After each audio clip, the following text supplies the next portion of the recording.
माझी छान छान आई, जगात सुंदर माझीच आई, सर्वात सुंदर माझीच आई. आई ग आई माझी तू आई, आई ग आई माझी छान छान आई.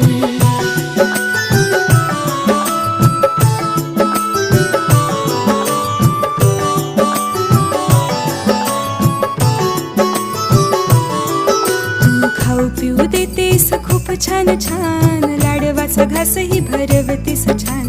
नाही खाल्लास तर पकडून कान, म्हणते येऊन राक्षस पकडेन मान. भरवताना केलीस तू कितीही घाई,